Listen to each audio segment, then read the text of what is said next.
Nasaan ako isa? Wala na picture ko.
Hindi ka na nakapaglaro. Maglalaro kayo sa kama.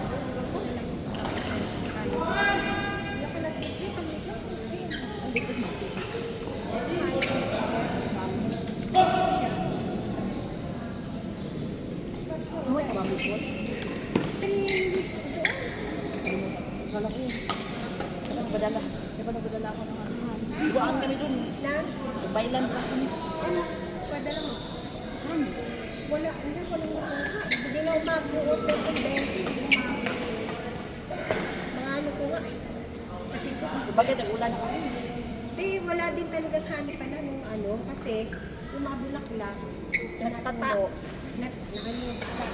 Nalagas tayo sa ulan. Ngayon pa nga rin namumunga yung mangga namin.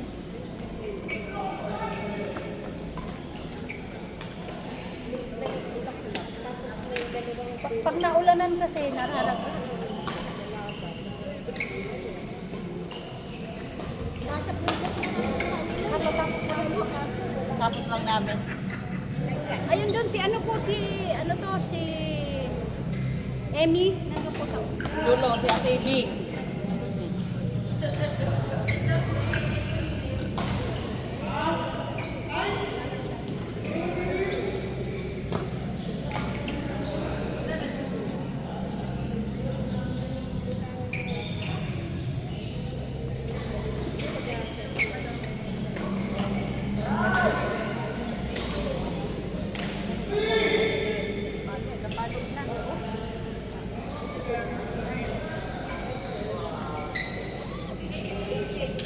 Ako, napapagod na ako. Hindi pa matapos.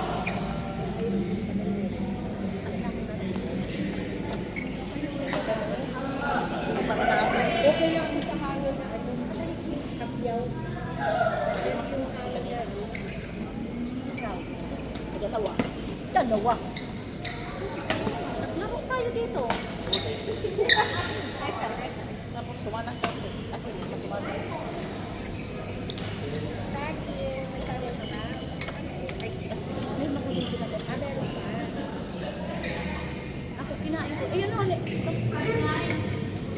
Hindi, okay lang ako. Nakailan na ako. Ako.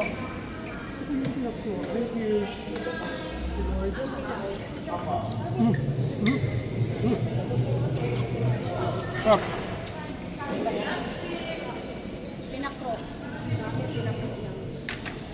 Pinakro, patag, pinakro, kamutin hangin. Patag.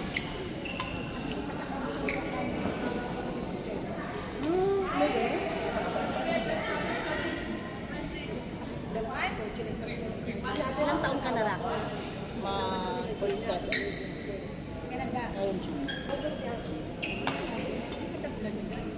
Yan, hawak ka po. Ang mayon daw yung ayaw tayo kasi pagkita eh. Bumababa na. Kaya pala yung mga artista, pinapahapas sila dyan. Oo, dito nga, dito, tinatahi dito. Lalo magkakaulan. Bumababa. Para yung coach namin sa Herba. Nag-coach kasi siya kahapon. Pwede mga election. So, siyempre, doon sa kabila siya, ano, sabi niya, ako, may tatlong anak. Pero maganda kasi tawag zero.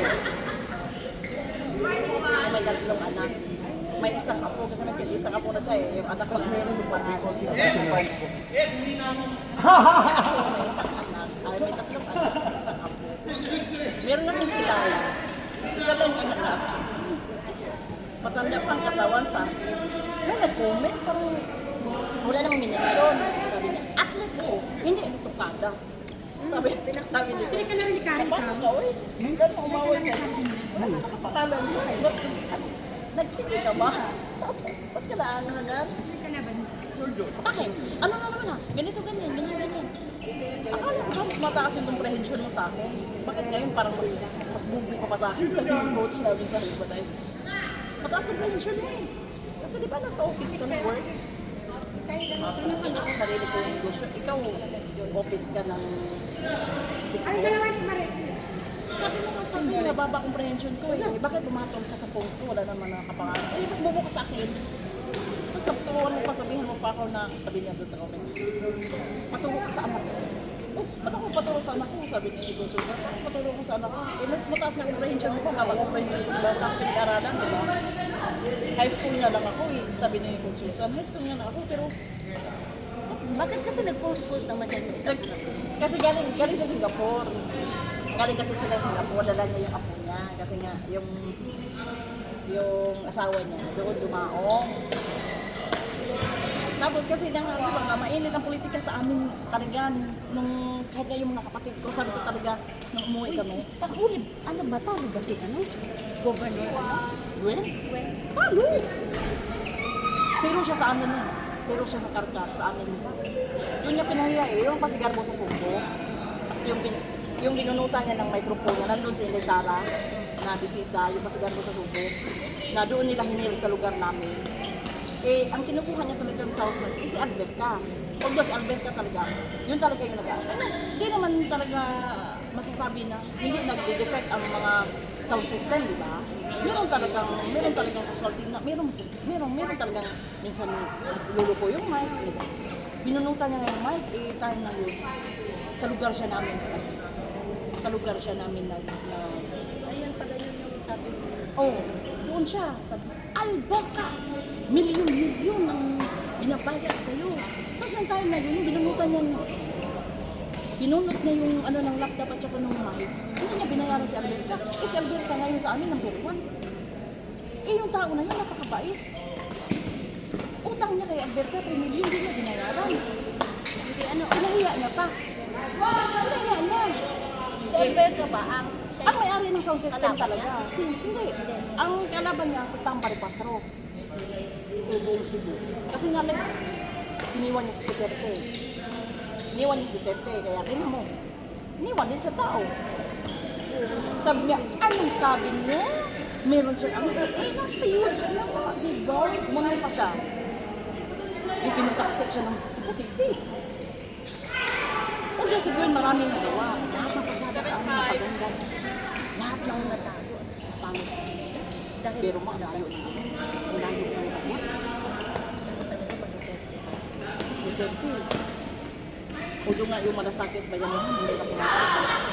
Kasi ang ano nun, yung sekretary ng biro naman sa buong ngayon. Hindi pa rin yung mawala sa Tigauli sa mga. Sabi ko nga, sinayang na talaga na yun yung pag... Kasi si Pampari Patro, yung hinawakan ng Duterte.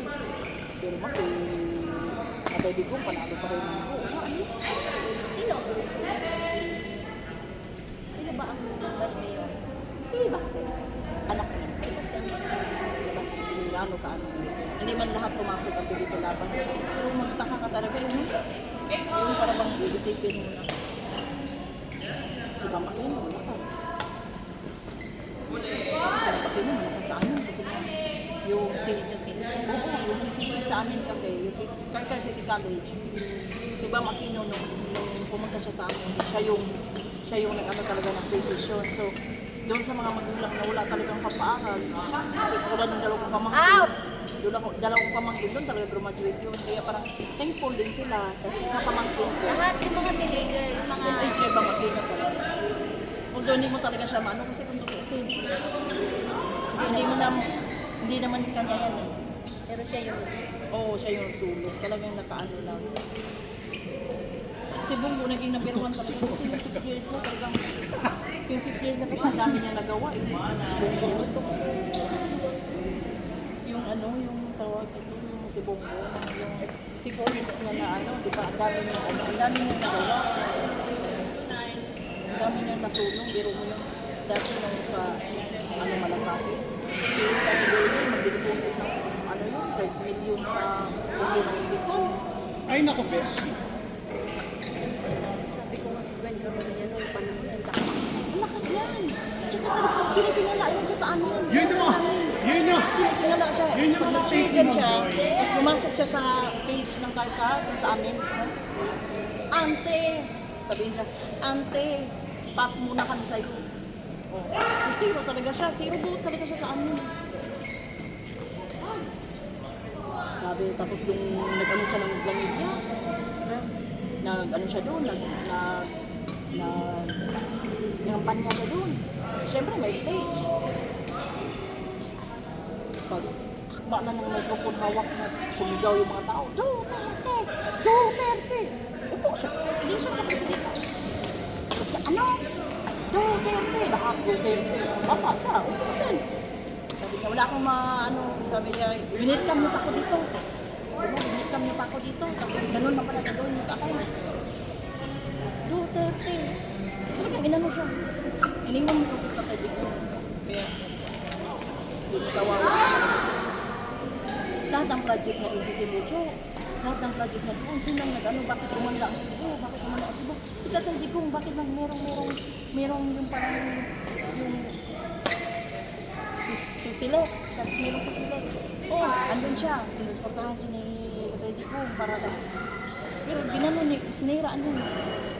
Tapos 2 beses na yung pinahiya yung karkar na nandun sa Ilocano. Yung time na nagpumunta kami ng Simala, dito kami sa kabila dumaan kasi haba nung sasakyan eh. Ay nag-convoy yung nandun si Inday Sara. Yung time na yun ng Pasigarbo, sa likod na talaga si Inday Sara nung bumunot siya ng ano, tapos sumigaw siya, nanginginit siya ng gano'n. Alberta! Ginano niya si Alberta. Ay, si Alberta. Alberta, dapat tinatakbo ng Alberta? Kunsihal yan sa amin ngayon. Kunsihal yan siya sa Karkar. Pero mo na po. Free Zumba, free disco, yung pa-disco nito, free video, okay, yung ano niya. Kasi napakabait. Tapos, nanalo. Parang galit na galit siya kay Alberta kasi nanalo si GCD ng Sinulog Queen, yung anak niya. Pinaedit niya ng Sinulog Queen. Nanalo siya ng Sinulog Queen. Si GCD. Hindi inunod. Pinaulit yung showdown. Parang pinaulit ang kapagod na. Kaya yung ano naman si Garbo.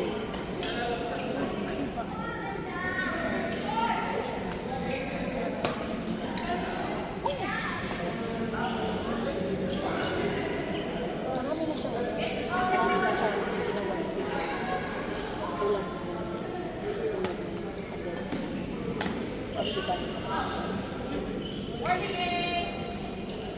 Pinsuhan niya ng si Budok. Ayun si Budok may-ari ng asawa ko. Pinaproses. Si Yuyo Barakalay.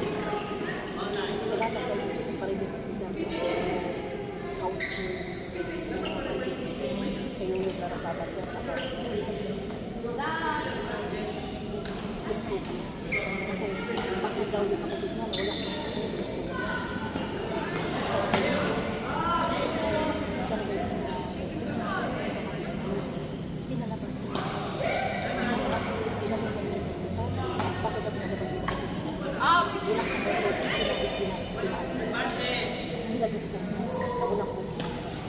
Para lang hindi siya masakit.